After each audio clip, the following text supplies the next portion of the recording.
السلام عليكم ورحمة الله وبركاته أصحابتي قالقة سو دواذا aad ayaan idinku xiisay wax badan xoogaa yar waa kala maqneen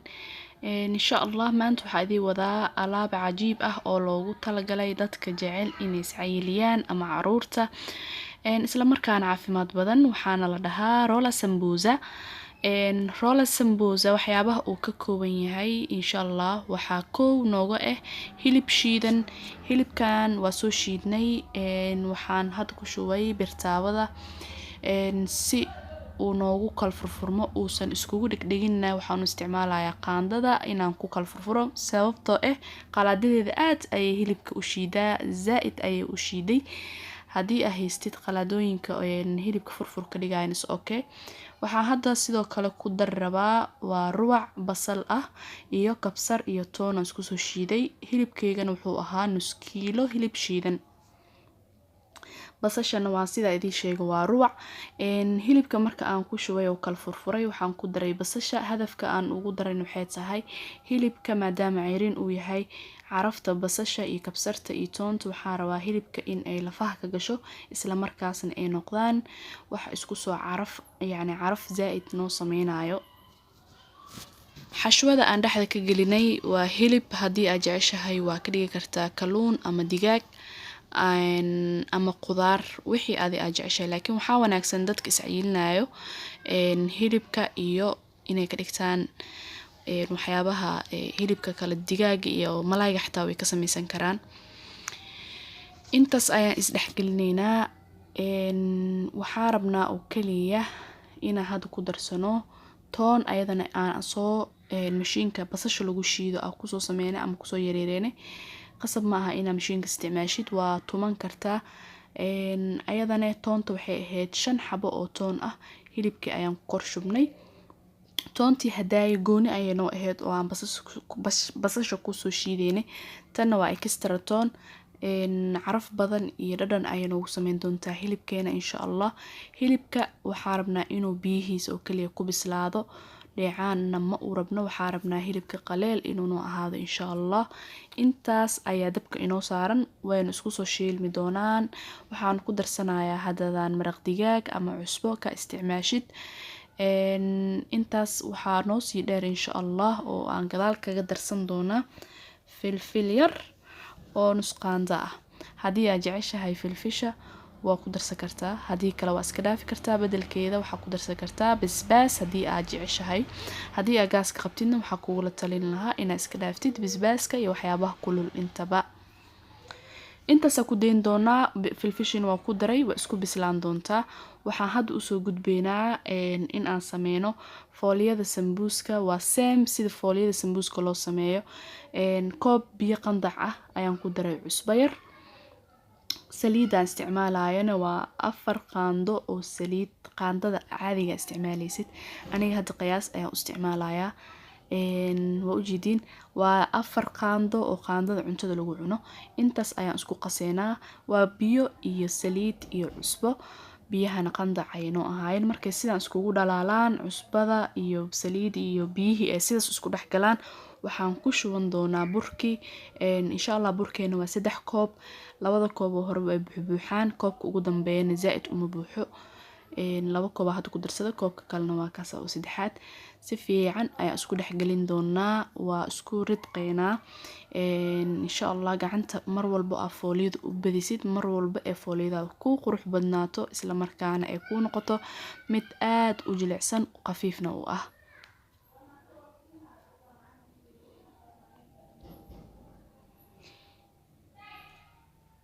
insha Allah fooliyadan marka qasno waxaan isticmaali doonaa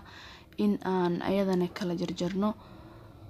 fooliyada dadka qaar aad ay waxay uga cabtaan inay fooliyada iskaga dhadhagto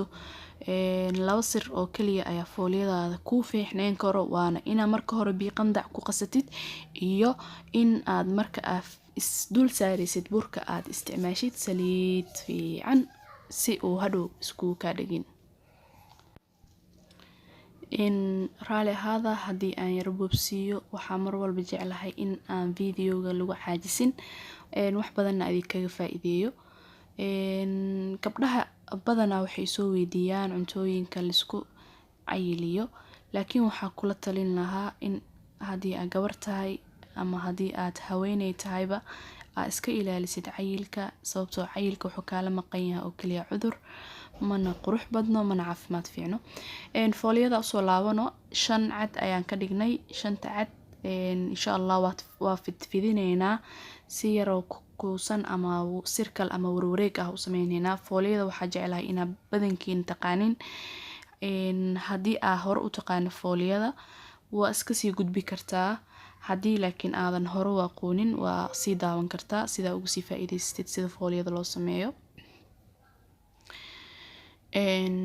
insha Allah waa kaasa waa wada fidfidineynaa, 5 xababa waa fidineynaa waana isdul saareynaa insha Allah. gabdhaha oo soo weydiiyeen inay iscayiliyaan alaabtan aad ay ugu fiican tahay, sidoo kalena caruurta aad ay u anfacaysaa. Protein iyo waxyaabo badan, carbohydrate iyo cunto dhameystiran oo dheelitiran waaye, wax ka maqan ma lahan. 3 qayb oo cuntada loogu talagalay, proteinka iyo carbohydrate iyo fatka, 3daba way ku wada jiraan. burki ayaa isdul saareynaa, mid walba marka aan saarno waa la sameynaa kan kale, kadibna korka waxaan ka marineynaa saliid yar. Saliidaas hal qaando oo kale u dhigmataa, kadib waa ku fidfidineynaa, waa dul saareynaa. qasab ma aha inay kulli wada same size ama same cabir ay ku noqdaan, ha isku daalinin, sababtoo waa jarjari doonaa, hadhow waa duubi doonaa, wax la dareemi doono oo hadhow inay fooliyadan siman tahay ama ay kala dheer tahay haba yaraatee ma jirto. insha Allah alwaaxa ku adkeyneynaa, kadibna waa fidineynaa si isla eg ayaan u wada fidin doonaa insha Allah. Ha ka walwalin haddii ay fooliyadaada kaa kala dheeraato, is okay, wax dhib ma lahan, ha isku daalinin, ka soco. insha Allah waa taasaa fooliyadii waa soo sameeyey. sida sambuuska ma u jarayna, laakiin waxaa u jari doonaa si dheer dheer, mustatiil waa u jeediin saas. markaa u jarno kadibna dhexda ka jaraynaa. tan sambuuska halka oo 4 xabo laga dhigo, tan waxaan ka dhigaynaa 6 xabo. birtaawada saaranay dabka markuu noo soo kulaaday waa soo saaro, u jeediin dhar u sameysan yahay. hadhow waxaa duubi doonaa insha Allah circle oo yani caadi u duubeynaa. markuu dhinacaas soo yara cadaado asoonan guduudanin oona kaa adkaanin ayaa dhanka kale u gadin doonaa. sidaas ayaan u kala gadineynaa, ma rabno inuu naga noqdo mid gaduud ama qolof, yani waxaan rabnaa inuu yara bislaado isla markaasna kalarkiisa uu noo ahaado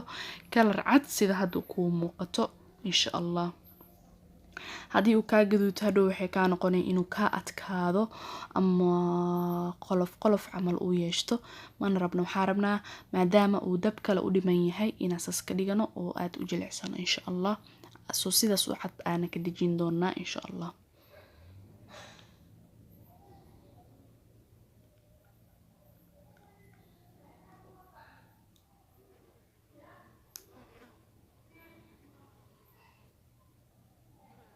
waatana waa soo dejinay, hadda waxaa ku jirnaa qaybta kal furfurida. waa furay, waa ujeediin qaybtaas dambe aa ujeediin waa ka jari doonaa. qaybtaas dambe xoogaa waxaa waaye aad ayay uga buuran tahay dhanka kale, qaybta hore ayaa zaaid u qafiifsan. qaybtaas dambe mar walba marka aan gaarno insha Allah waa iska jari doonaa. ujeediino qaybtaas dhag ayaan siineynaa, mindiya ugu jarneynaa insha Allah. saasa ku wadeynaa ayagoo dhan, sidaas ayaan u wada sameyn doonaa insha Allah. qaybtaas dambe oo yara buuranna mar walba waa ka jaraynaa. ayagoo dhanna waa ku wada dhameyn doonaa insha Allah. waxaa rajeyn doonaa inaad si fiican u fahamteen. haddii ay wax ka bedelayo qaabka duubista ama hadday noqoto qaabka wax sheegida, commentiga waa igu reebi kartiin wixii ra'yi iyo fikir ay haysiin insha Allah. hadda waxaa meeshan ku sameyn doonaa bashameel. waxaa laga sameynayaa 2 qaando saliid ah ayaan waxaan ku darayaa 3 qaando oo qaandada cuntada oo bur ah. si fiican isku dhex gelineynaa. intaas waxaa rabnaa kadib inaan ku darsano 2 koob oo caano ah insha Allah. hadda waxaan ku daray cusbo, intaas markay isdhexgalaan caanaha koobkaas caanaha ayaan ku shubeynaa waa ku qaseynaa burka ku jajabin doonaa wax burbur ama budo inuu naga yeeshto ma rabno haddii aad ka baqaysid inuu burbur ka yeeshto waxaad sameyn kartaa ama aad jecleen ina maanta oo dhan qaandada ku walaaqdid ina in yar ugu darsatid caanaha si aad ugu taxadartid inuu burbur kaaga yeeshan ama kuuskuus waxa loo yaqaan intaba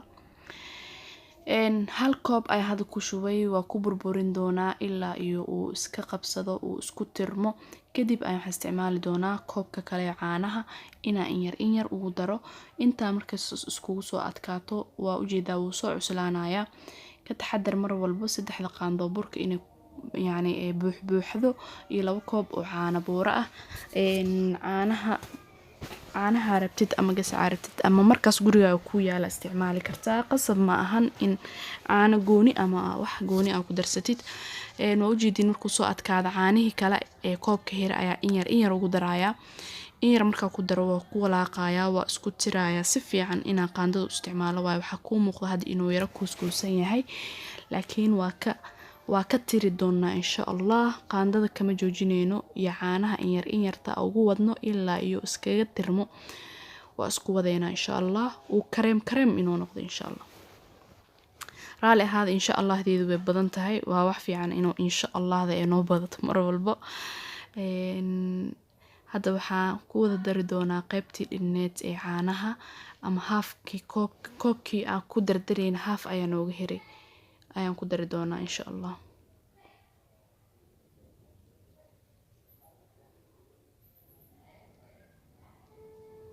si fiican ayaan qaandada ugu tirtirayaa xogaa yar waxaa ku furay inuu ordo sababtoo ah from A to Z inta sameynaya bashameelka waa idin duubay si uu idin dhaafin darteed waa ujeedin caanaha qaybta hira ku daray koobkaasna waa kaasa eber waa isku tirayaa marka hadda si fiican ayaan gacanta ugu walaaqayaa haddii aad degdegsan tahay sirka laba ku siin karaa marka meesha maraysid xogaa yar soo yara adkaado qalaadada gali ku shiid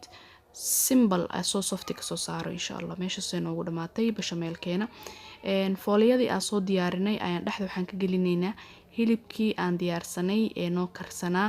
hilibka qaleelka sidoo uu yahay ujeedaa kadibna waxa saari doonaa weelka foornada aan ugu talagalnay waa kaasa qaybta kale halka xabo kale ku daboolaya kulligood saas oo wada duubeena kadibna saxanka ayaa maxay ahaatee ku wada safeynaa saxankii dhalada waa kaasa oo foornada ku gelin lahayn bashameelka aan diyaarsanay qaybna salka ayaan u dhignay qaybta kalena hadda korkaan kaga shubaaya waxaa rabnaa oo kaliya bashameelkan u isticmaaleynaa hadhow maadaama foorno aan gelineyno in fooliyada aysan naga adkaanin ee qarax naga noqonin xoogaa yar isku bislaadaan oo hadhow ee noo noqoto wax yaroo kaaliska arag ah oo qaandada ku go'ayso insha Allah waa dhameeyay bashameelkii oo dhan waa ku wada shubay halka markaa mareeno laba waxa ku furan waji haddii aad heli kartid cheese ama mozzarella inaa korka kaga shubtid haddii aad heli karinna ukunta qaybteeda jaalaha ah inaa garaacdid kadibna aad korka kaga shubtid ani hadda waxaa isticmaali doonaa insha Allah cheese ayaa ii yaalo cheese taas isticmaalayaa waa kaasa cheeska ayaa hadda ku kor shubayaa jiistiya ku wada shubayaa haddii aad haysanin maxaa sameyn kartaa ayaa ku dhahay ukunta qaybteeda jaalaha ah inaa garaacid korka aad kaga shubtid waa kaasa sidaas ay noogu diyaarsantahay foornada gelin doonaa 20 daqiiqo ayaan sugeynaa insha Allah ilaa uu noogu soo guduudanayo waa mahadsantihiin waa soo dhameynay waatana alaabtii way noo soo baxday ma sha Allah quruxdeeda waa ujeedin waa cunno kaal iska arag ah oo nafaqadeeda iska wadato oo maxay ahaatee ma sha Allah dhadhankeedana cajiib ah waxaan rajeynayaa inaa wax badan ka faa'iideen waana idin jeclahay dhamaantiin jazaakumullahu khayr wassalaamu calaykum waraxmatullaahi wabarakaatuh